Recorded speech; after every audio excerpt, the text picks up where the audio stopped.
space, the final frontier. These are the voyages of the starship Enterprise.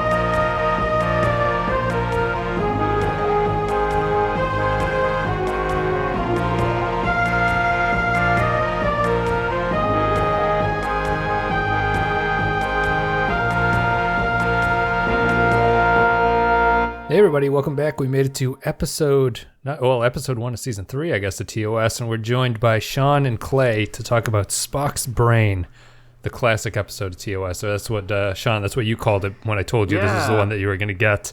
How are you guys?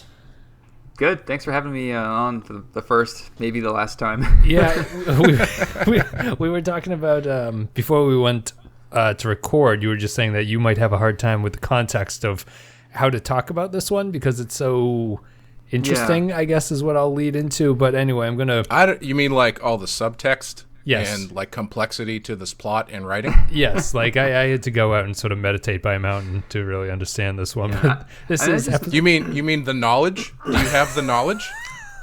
They stole his brain. In this episode, an alien female beams aboard the ship. After incapacitating the rest of the crew, she removes Spock's brain. Kirk and the crew have to work hours to locate and restore it before Spock's body dies. Directed by Mark Daniels, written by Lee Cronin, aired back on September 20th, 1968. We're going to take a break, and then me, Sean, and Clay are going to come back and break down Spock's brain. Thank God. Spock, what happened? I found him on the table. Like this? No, not like this. What happened? I don't know. You've got him on complete life support. Was he dead? He was worse than dead. What do you mean? Jim, come on, Bones, what's the mystery? His brain is gone. All right, guys. So, Spock's Brain. Season 3 of TOS, not well received. Spock's Brain, extremely well received, I suppose. How do you guys want to start talking about this one? I imagine that this might be an episode where we don't stick to the episode that much, and it was more sort of the periphery of like what the episode means and everything like that. But let me know if I'm wrong and if you guys actually want to break down the specifics of this one. Well, Sean, what's your familiarity with the original series? I tried to watch it 3 times after watching TNG many times, and I couldn't penetrate it. I liked the Corbinite maneuver, and I liked the one that your favorite, which is like the submarine episode or whatever. Oh, right, yep. But I was telling Wes before we started recording, it's hard to judge these overall because they're all important, of course, but a lot of them suck. You know, they don't hold up. They get a lot of street cred for, being the first of its kind or whatever, but, oh man. I tried to watch this one twice. The first time I actually fell asleep, and the second time I just listened to it while I was working, and I didn't understand Spock's information dump at the end of the episode to explain what the hell happened. So I'm totally open to hearing what the hell I just watched. I mean, this is regarded as like one of the worst episodes of TOS. This might be... I don't want to, be too grandiose here and be the inverse of what everybody says about the Tribbles being a really great episode, but this might be one of the worst episodes of TV I've ever seen. Okay, so see, I'm a little bit different. I kind of am of the opinion that it gets a worse rap than I think Alternative Factor is a worse episode. See, I was going to ask you about that because I was going to ask you if you thought that was worse because... Well, continue. Well, I think that Spock's Brain has a story. It's just stupid. It's like really, really stupid, where the Alternative Factor doesn't make any sense whatsoever. Yeah, so I agree. That's kind of the difference. Like this one kind of makes me like roll my eyes and laugh at it, while the Alternative Factor was more just like, this is like infuriating that none of this makes any sense whatsoever. Go ahead. No, I'm pretty much done with it. I mean, I think well, that thanks for joining us, everyone.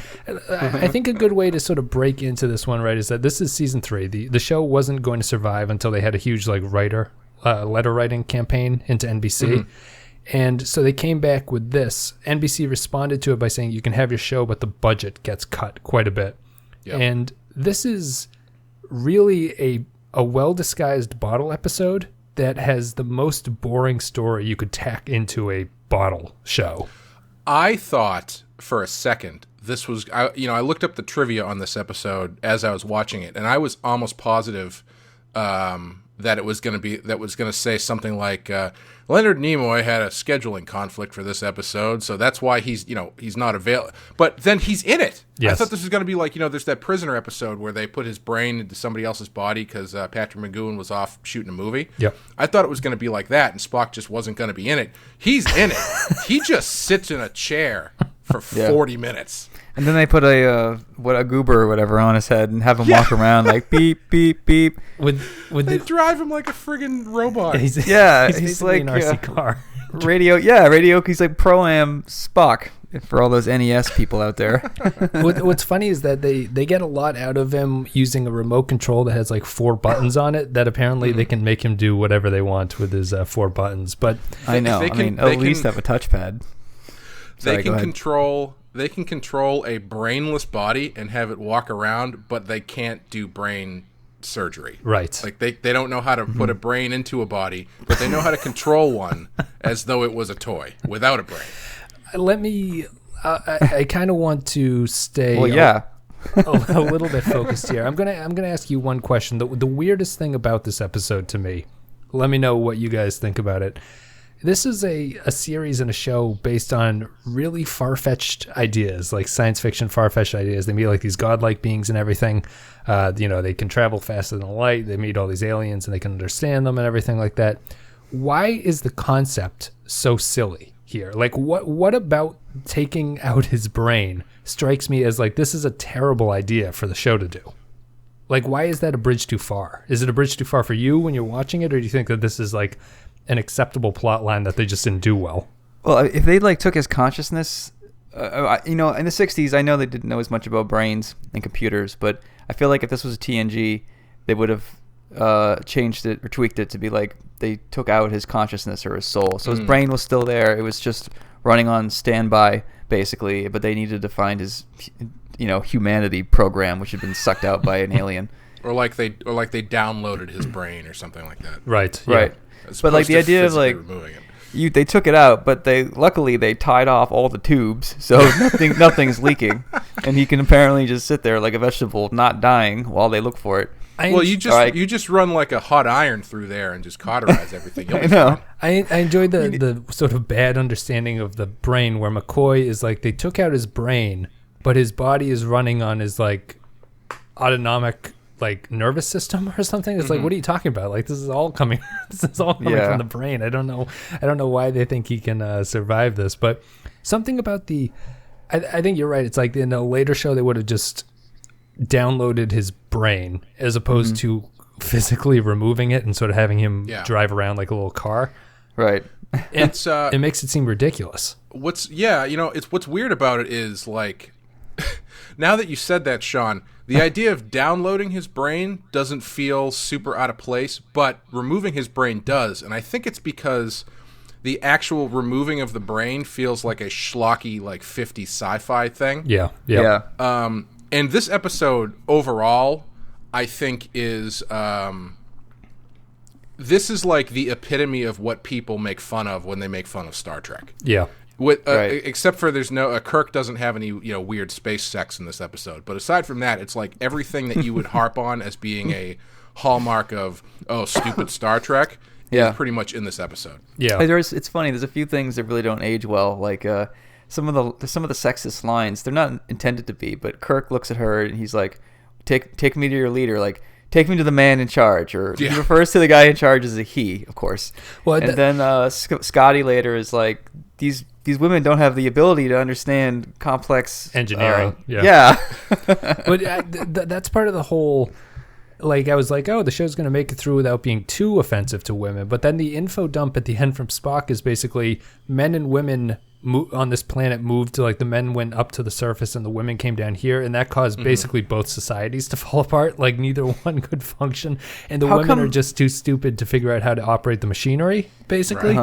But how did the men end up dressed in animal, Right, like furs cavemen. and clubs? Yeah, like what? All right, we'll go outside with nothing and rocks and sticks. You guys stay in here with like '60s stools and paint and lights.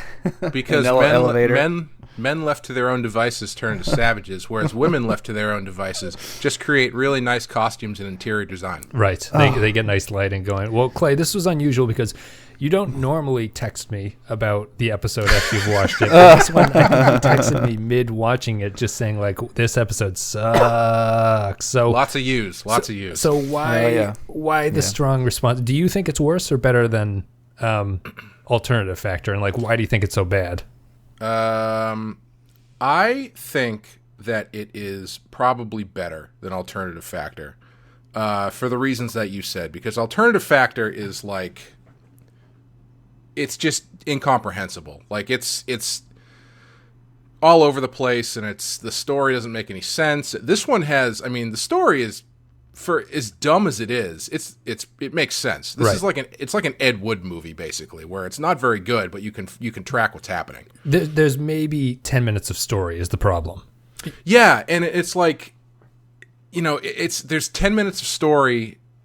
And then you can tell where, it feels stretched super, super thin. The reason I was trying to think back of what actually set me off to write that to you, and I remembered it was after they take his brain out.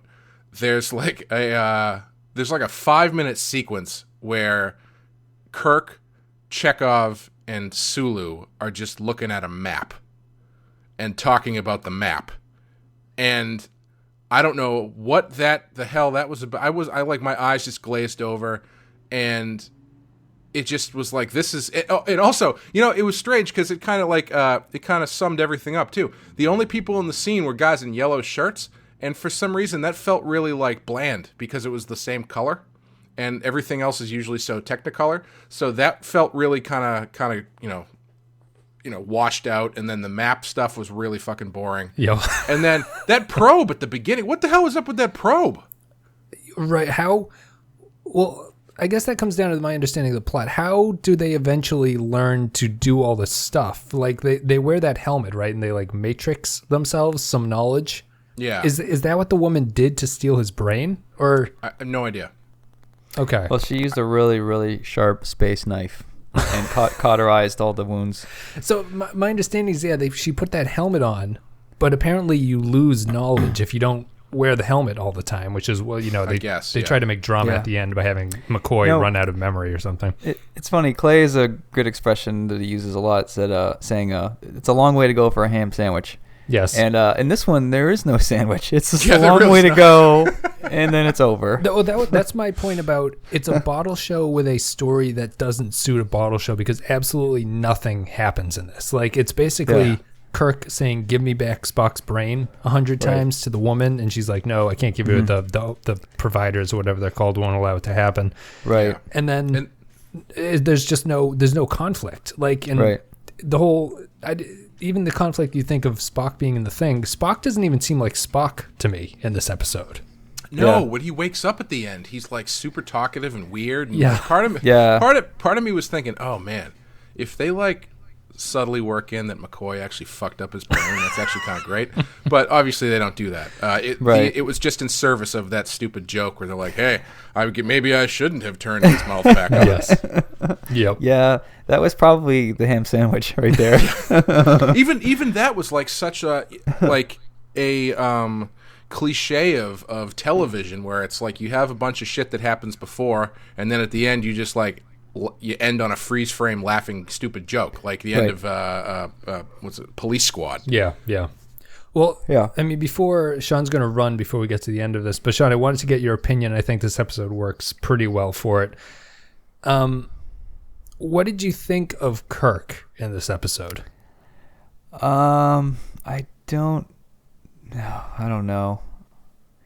How about you guys go for it? Well, did Kirk fit your perception of what Kirk is in this? Did you have a perception of what Kirk is? That's fair enough. Okay, so I think Kirk is like the captain before we knew anything about space and about the military.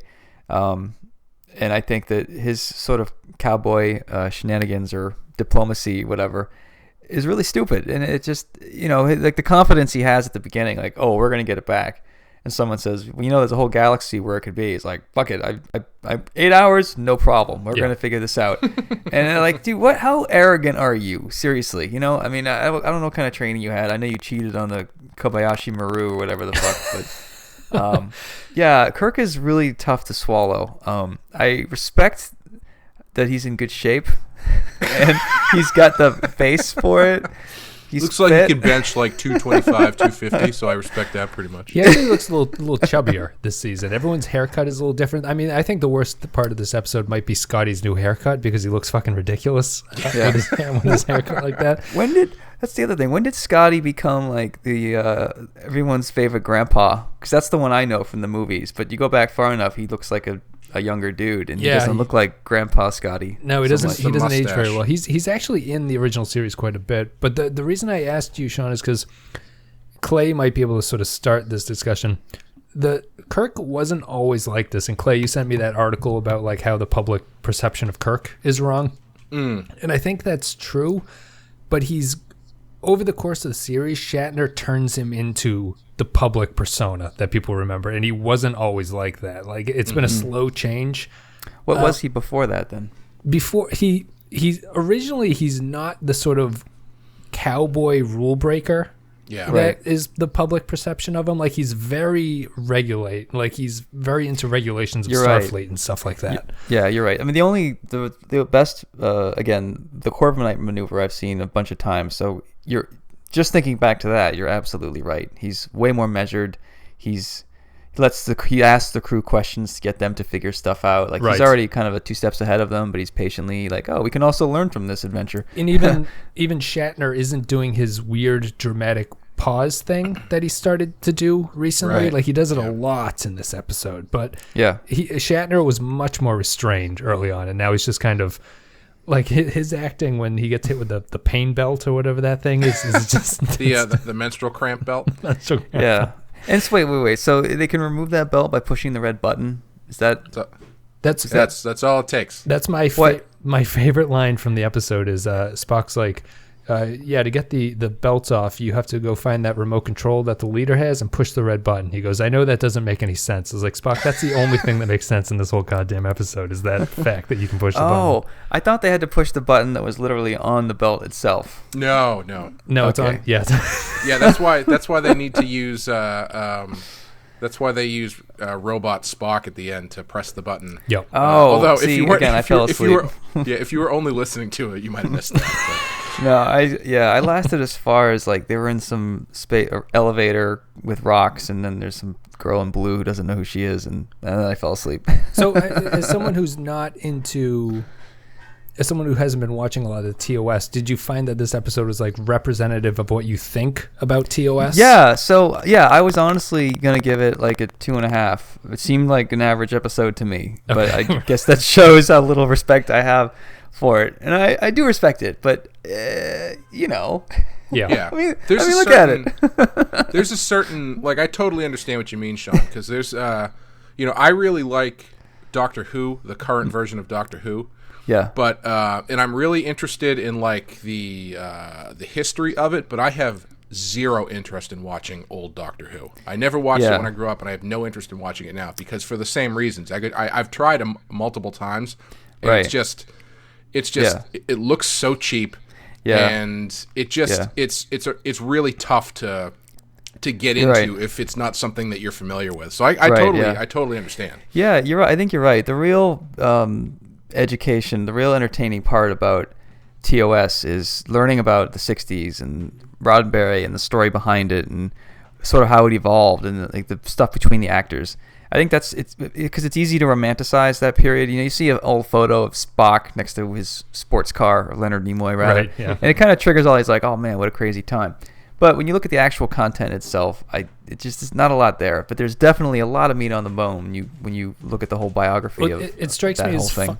I totally agree with that, and it strikes me as funny that like I go on the Star Trek Reddit a lot, and it's funny. Like I think that article you sent, Clay, about the like perception of it extends basically to TOS. Like, there was some conversation I was having on Reddit, and one of the persons was just like, I was like, I don't think there's that many great episodes. I was like, maybe TOS has like 5 great episodes in its entire run. And someone was just like, oh, couldn't disagree more. It's like, this is probably the finest television show that's ever been created. It's just like, I don't think you're looking at this honestly. Like appropriately. I can understand you liking it, but the show has problems. Like, and you can still like it. It's just it's not even. It's not the best Star Trek series. And I think that, Roddenberry got so lucky. I mean, not just in that he got a second chance with TNG, but you think about how much he hurt TNG with the first 4 seasons by not allowing conflict or whatever, or through the whole thing. And then he wouldn't go near religion. And then you look how bad this is. I mean, like, you count up the stuff he did right and the stuff he did wrong. There's a lot of stuff on the he did it wrong list. But luckily, he happened to cast people that, hit a chord with viewers, and the Cold War was going on, so it kind of resonated with that. But I mean, he just seems like one lucky son of a bitch, Gene Roddenberry. It's funny you mentioned that. This is the season he's not involved in the show. So apparently he dumped everything on people, and that's why they sort of have this sort of roughshod example of what season 3 is going to be. But I think that to me, the interesting thing about going back to TOS is that the ethos of TOS is so different from what Roddenberry eventually came to want TNG to be about, and it kind of makes more sense to me as to what he thought TNG would be, where in his mind, he's thinking 100 years from the TOS era, things are going to be different, right? Like, and the TOS era, one of the most fascinating things I've learned about watching all the episodes of the show is that TOS has this real philosophy that people can't have it good. If a society has it good, something's wrong with it, and Kirk's going to come in and fuck it up. Like, he's going to intentionally... The show basically believes that having things too good is wrong, and you need, like, difficulty in your... like, conflict in your life in order to experience life to the fullest. And it's really different from what TNG would eventually sort of declare would be the way forward. Right. Well, that's really interesting, because, I mean, it's... for me, looking at both series... the thing that stands out to me is how it stands out more knowing the way that he kind of changed between the two of them, but it's really stands out how he created this whole ethos of like harmony or whatever, because from what I understand, basically between the end of TOS and the beginning of TNG, he kind of turned into L. Ron Hubbard a little bit. Yeah, and because I don't think. People talk about all the time. There was a meme going around for a while that said like, "This is the future that liberals hope for," and it was a picture of the TNG crew. Right. And it's that sort of ethos is applied to the entire Star Trek thing, but it really doesn't exist in the original series. No, it doesn't. The original series is a lot more of like a swashbuckling whiz bang sci-fi show. Yeah, you're right. The way that sometimes Roddenberry would go on in some of the interviews he did in the 80s was like he would retcon his own biography, and he would retcon TOS in a way and say, this is what Star Trek's always been about. And it's like, no, I mean, like Wes just said, a lot of these episodes are about if a society is too good, then there's something wrong. And there's a lot, I mean, it's totally different. And I think that he did buy into his L. Ron Hubbardian legacy. Yeah, at some if point, anything, it's more just the influence of communism in the 60s. Like anyone sort of arguing for a perfect society, the response to it is no, like this is a bad thing. Yeah, that's interesting. I never thought about it that way, but that's a really good point. Yeah, because I think the writers are really just arguing against socialism in these cases, because it's always planets where people don't have to do work and stuff, which is interesting because it turns into basically a socialist society. Right. Right. It is fascinating, but yeah, Sean, if you have to go, do you want to give final thoughts and a rating for this guy? Sure. I will say my final thoughts are I fell asleep. At least you watched the right episode this time. I'm so sorry. I don't know what to say. I wish I had been on the Corbomite maneuver. we can retcon you into that one. And but I guess if this is the worst one, I'm going to go with the crowd and say 1 out of 5. yeah, that's interesting. But yeah, I don't have a very educated response. Obviously, I apologize. No, I appreciate your insight just for the to see, because if you're not familiar with the series, like to the point where I've been watching all the episodes, it's interesting to see like what you think of the episode. Yeah. And I think the fact that you're like, I thought this one was okay, is kind of Right. like indicative of public opinion of it and stuff like that. Yeah, I just assumed they were all this terrible because, even again, I've watched like probably the first season, and there were a lot of middling episodes that maybe I fell asleep during those as well. I don't know. Yes, yeah. Anything that involves Shakespeare, you can usually skip, and there's a lot. Yeah. What is with Roddenberry and Shakespeare and Patrick Stewart for that matter? My theory about that is it's because it's public domain, Yeah, so they don't have to pay for it. Yep. Oh, that's a good reason. Yeah. Well, Sean, thank you very much for coming on the podcast. Thanks, guys. You'll be back. I will try to. Next time we do, if you do a movie or something like that, or Voyager or Deep Space, please count me in for that. We got to get you on Wrath of Khan because you've never seen Wrath of Khan, right? I've not seen the second half. Yeah. Yeah. Or if you do a Patreon type of thing, I'd love to be on one of those long format. Sure. But Yeah, maybe if that's just you two. I don't want to crowd the boys club. No, you can join in. You can unplug your brain and put it into a test tube and talk to us through that way. But yeah, Sean, thanks for coming on the show. Cool guys. Take care. Thanks again. See ya. Bye. Anyway, Clay, we'll finish our conversation here about. Did you have anything that you wanted to add about Spock's brain? Well, there was a couple things that stood out to me that were kind of interesting, but I was really, really reaching to find them. Sure. There's a couple like Lovecraftian kind of ideas that I'm always a sucker for that stuff, but in this case, I think they were implemented so poorly that they just came off really dumb. Yeah. The ancient city under the ice kind of thing is a very Lovecrafty thing, and there's also the concept of keeping his brain in that radio box thing. Mm-hmm. Reminded me of a Lovecraft story called "The Whisper in Darkness," which is one of my favorite stories. It's really cool. That's sort of like the punchline at the end is that these aliens are taking people's brains out and putting them in these boxes, and you can still talk to them. It's a whole thing. So you're seeing a lot of Lovecraftian influence in TOS, I guess, at this point, because you've mentioned it before on a lot of the storylines. That's a good point. Yeah, honestly, that doesn't super surprise me because I think around this time, I could be giving you false information here, but I think around this time was when Lovecraft really kind of started to pop up again. Yep, and one of the writers on TOS is Robert Bloch, whose mentor was H.P. Lovecraft. Yeah. Yep. Absolutely. So I think that his influence was probably out there. So it doesn't really surprise me to see that stuff. Oh, yeah, and I mean, in the 60s was when Roger Corman was doing all the Edgar Allan Poe movies, which then ended up turning into he was doing some Lovecraft movies. So that stuff definitely was coming back, and I think it was the first time since the stories that were originally published that he started to kind of come back into the public consciousness. Yeah.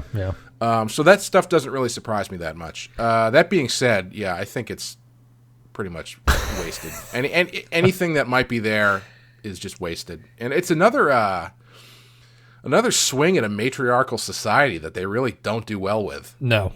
I don't think they're not interested in this society whatsoever. Like they do that info dump at the very end where Spock's trying to explain like what the hell has gone on, and McCoy's just like, shut the fuck up. Like we're done talking about this. And like with the other time my eyes glazed over was like when Kirk gets into the shouting match with the woman. And they just like keep saying gibberish back and forth to each other about like the knowledge and having and I was like, what is going on? This is like, what does the script for this look like? Right. How do you act this? If you No, I totally I'm it's like buzzwords back and forth at each other. Yeah, I mean, I think globalism. The total summary is this. So it's basically Twitter. Basically. I think the summary is that like, there is a story here. It's maybe 10 minutes of story, and they pad it out unbelievably. Like, even the fact that they bring Spock's body to the planet is pure padding stuff. Like, he doesn't add anything. There's no reason for him to be there whatsoever. They could just bring the brain back to him. And that's a good point. His arguments with the woman are just endless about everything. And then the endless scene at the end where McCoy is performing the surgery is like 10 minutes of that scene, and it's like, why is this so long? Why is this so dull? Yeah, I was almost positive that was going to be like half a second where he's like, well, now that I have this new knowledge. I've managed to put his brain back in, and now let's go home. But it was like I didn't even realize there was like 8 minutes left in the show. Well, it's the we made fun of TNG. Like a lot of some of the bad TNG episodes would end in that fake drama where it's a countdown to destruction, and we always used to say it's stupid. This scene is the same thing. There's no drama beyond the fact that McCoy's saying like, oh, he could die. Right. And he's not going to die. There's nothing interesting to watch on screen. And it's just like a failure of an episode. You mean you don't like half opacity dissolves of DeForest Kelly taking a shit? And Scotty, for some reason, is just in there he's not adding anything to the scene, but he's just in that sort of montage. I have to say, as far as like scientists go, I feel like McCoy really dropped the ball here, because if I put on a magic helmet that gave me the knowledge to know how to, basically no brain kung fu, I would at least have told somebody, hey, why don't you like videotape this? Right. Or like, let me talk while I'm doing this so I can, because if he knows he's going to forget it, he should be writing it down or something. I actually think that McCoy comes off the worst here, and maybe DeForest Kelly by extension. That scene in it all stems back to the fact that taking Spock's brain out is like inherently ridiculous. When him and Kirk are talking about it in sickbay at first, and they're playing it so earnestly that it becomes comedy. And you don't think this episode is comedy, right? No. Okay, yeah. Except for the end. The end is the only joke bit, I think, in it. But I think they're playing it deadly straight, and it's so bizarre. DeForest Kelly's just got his hands out, and he's just going, he took his brain, Jim. It's like, what the hell? What's going on? Yeah. Now that you bring it up about they could have just brought the brain back to him. Why the fuck do they bring him dead? They only bring Spock down to the planet so Nimoy could get a paycheck, right? I would think so. And they kind of work it into the plot by he's immune to the pain device. Oh yeah, that's the most ham-fisted thing I've ever seen in my life. But yeah, that's so weird. I mean, like, even if you try to look at that, like, as far as objective, like, medical practice, do they say anything about, like, being able to use his body to find the brain or some shit like that or anything? He's just there. He's for the literally hell of it? just there. It's even obtuse how it happens, because they're on the bridge and Kirk says something to Scotty about get him in shape. And then he beams him down with a remote control head. Yeah. I don't know, man. It's really. I think that's the thing that's really interesting to me about this episode is that, we kind of talked about it a little bit before, but it has a beginning, a middle, and an end. It's just like really hacky 60s sci-fi. Yeah. It's really not like I feel that this episode does not feel like the Star Trek show had been to this point. No. And it's funny because it's written by the showrunner from the first 2 seasons. Oh, wow. So he's using a pen name, apparently. Mm-hmm. And it was directed by Mark Daniels, who had been a director for like 50% of the episodes in the first and second season. And apparently he quit right after this episode. Yeah, that'll do it. Just said he didn't want to do it anymore. But it doesn't... I mean, I think the biggest example is Spock. Why Spock has this weird affect when he's in the computer, right? He's like, "Oh, Jim, good to see you. Oh, right. Scotty's here too. Oh, Dr. McCoy." It's like, why? Well, why is he talking? Fair, I mean, I don't know how I would talk if I was a disembodied brain that was running an entire planet. So getting everything done. I think we've talked about this one to death. We're certainly brain dead at any point. But let's take a break. I'm gonna play an audio clip. Me and Clay are going to come back. Sean gave it a 2.5, I think, before he signed off. But that's generous. We'll see where we come in right after this. Congratulations, Doctor. And thank you. How do you feel, Spock? On the whole, Captain, I believe I'm quite fit. This is fascinating. A remarkable example of a retrograde civilization. At the peak, advanced beyond any of our capabilities, and now operating at this primitive level, which you saw. And it all began thousands of years ago, when a glacial age reoccurred. You see, this underground complex was developed for the women. The men remained above, and a male-female schism took place. A fascinating cultural development of a kind which has... I knew it was wrong. I shouldn't have done it. What's that? I should have never reconnected his mouth. So yeah, as we said before, Sean left. I think the interesting thing about I did like his perspective as having not watched really any of the episodes where he thinks this one falls, because I think it's like that article you sent me. This is like a sort of popular perception of Star Trek, I think, and it's a bad episode. And I think that the public perception plays up all the bad. It makes sense. It plays up the cliches, but they're not the show at its best in the way that, like, if you were making a parody of like The Next Generation, I think would be. It's always the sort of weakest parts of the show, and I feel that this episode really fits that. This is all the hackiest parts that Star Trek is, and someone who isn't familiar with the show would think that all the episodes are like this. Yeah. I've been trying to think about it, and I'm trying to wrap my brain around it. Like, there's something about it. Well, why don't you go into your rating, and then I'll give you mine, and maybe try and expand on what I'm trying to say. I'm gonna give it a 1, but it's similar to our conversation about City on the Edge and Trouble with Tribbles. I think the public perception of this one is different from what it actually is. I don't think this is actually the worst episode of TOS. Yeah. Yeah, I think I was being a bit hyperbolic when I said it was the worst episode of TV I've ever seen, because it's not. It's different than the alternative. I had a different emotional response than the alternative factor. Like, the alternative factor almost made me feel nothing, where this one I was just like, I can't believe how bad this is. Like, the alternative factor was more just sort of like, it wasn't even mesmerizing in how bad it was. It was more like it was so utterly boring that I didn't want to think about anything that was going on. And this is the opposite, where I do like to consider what the hell went wrong with this one. Yeah, for me, I think as far as an episode of Star Trek goes, I'm going to give it a 1, because it's not good. Right. But I think it's a different kind of bad, because the first maybe 10 minutes or so, like up until they beam down, is legit terrible. Right. Yeah. Like, it's just, not to open this can up again, but it's like objectively bad. Mm-hmm. It's boring. The idea is silly. Yeah, the idea is dumb. But see, that I was trying to hesitate. I was trying to not to say that, because looking at the rest of it, the ideas are really dumb. And it's really silly. But it's not necessarily like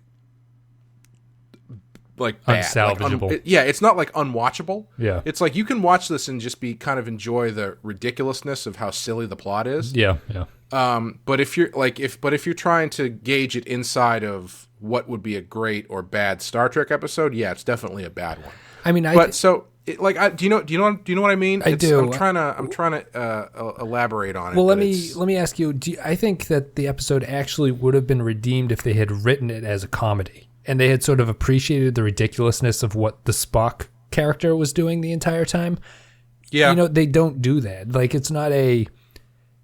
There's no way they could have shot this and not realize that this is ridiculous, that he's walking around like this. Like, how about we have the character sort of make like fun of it, or have the Spock character interact in sort of weird ways with them while he's a zombie? Yeah. They don't do anything, and maybe that would have been a 2, but this is just like a failure on some level. Yeah, I think the earnestness of it really undoes it as a concept and as an episode. It would actually have been kind of fun is if they had worked that into the plot. Yeah. So, like, maybe they don't actively make him walk around like a robot, like it's some sort of side effect of the, like, basically they have to follow him down to the planet or something like that. Yeah. I don't know, some shit like that. So they can kind of, like, they can observe him and see the silliness of it, but not have it be like, so I just, I plugged this, RC car motor into the back of his head, and now I can drive him. And he you could have had a scene where we were making sort of fun of it in Trouble with Tribbles, the bar fight scene where the con man is sort of dancing around the people fighting. You could have had a fight scene here where the brain dead Spock is just sort of walking around in the chaos of what's going on. The brain dead Spock is a really good band name. But yeah, I don't have anything else to say about this one. I think it's just a 1 on my terms. It's just not the worst show that the series ever did and all that kind of stuff. Yeah, I mean, maybe I'm looking back on it and being a little bit nicer to it now that I'm thinking about it. But yeah, I would give it definitely a 1 overall. But I would say, like, that's a high 1. Yes, yeah. I mean, this one is the most. It's the most that I've checked the Netflix timer in a long time. I checked it maybe 10 times, and I couldn't believe how much of the episode was left. Yeah, I think I did the same thing. Yeah, so... another just tiny little thing. I always do this at the end because, I forget to bring it up before. Sure. But this was the first one, or one of the main ones, where the CGI really bothered me. Like, I didn't think the CGI... Yeah, I didn't think the new effects looked good at all. What in particular? Is there a scene, or is it just the way the planets looked and everything? Mostly the ships. I didn't think that probe thing looked very good, and I didn't think the Enterprise looked very good. But that's, neither here nor there. Right. It's just, I know people are very divided over that stuff. Yeah, I'm starting to agree with you. I do think that it's still too saturated, isn't the word, but it's like too strong of an image on the space shots and everything like that. I wish they could have toned it down a little bit. The phaser looked okay, although the phaser doesn't act like a phaser in this episode for some reason. Yeah, it's like a weird, battering ram wall of laser beam or something. It's really weird. And it does act in one way like a normal. In the totally inconsequential 2 minutes that we watched Chekhov heat up the rock with the security guards. Oh my God, I completely forgot about that. That was so fucking dumb. Why did he even go to the planet? He doesn't do anything. I don't know. He doesn't do anything. Because the Russians were sad. Oh my goodness. And he's... There's a lot of this. You know what? This episode feels almost like it was written, like they just passed the script around the room. Yeah. And everybody wrote the next scene or something. Because it's like they get down to the planet. All right, pass it over. And then a bunch of cavemen show up. Okay, pass it over. Turns out the cavemen are part of another society that don't know what women are. Right. Okay, pass it over. Now they send them into this cave where the food is. Turns out the food's a trap. Okay, pass it along. Yeah, by the time it gets to the fifth writer, he's like, I don't like Chekhov, so I'm not going to continue his story. And he just kind of drops him off, And then there's a woman who meets them at the bottom, but it's not the same woman. Pass it on. Okay, I guess Kirk shoots the woman. All right, easiest way to get through that. Okay, let's move on. Why were there two women? I don't know. It's just so weird. It's just, the more you think about it, the more it just sort of falls apart. But I think we're done with it. We're going to move on to our Patreon recording. So that'll lead us into this section where I plug all the housekeeping stuff. If you're on YouTube and you enjoyed listening to us talk about this one, a like and a comment's appreciated. If you're on iTunes or any other podcatcher, if you could rate us on there, we'd appreciate it. You can go to facebook.com/the Pensky Podcast, patreon.com/the Pensky Podcast. We're going to be talking about our top 5 television traumas, which is coming out soon, or it will already be out by the time this comes out. You can check that out there. And the top 5 comedies we'll be talking about there. You pay $2 a month, you get that content, additional content, helps support the show and all that stuff. Clay, thanks for coming on. Oh, thank you. If I could make a quick plug. Sure. My book, Redline, that I'm drawing for Oni Press is on the shelves right now. So I suggest everybody go and get one. There's a giant severed dick in the second issue. There's 2 issues out at this point, and probably by the time this comes out, so you guys can check them both out. Yeah, and you can a lot of penis art in that series, I think.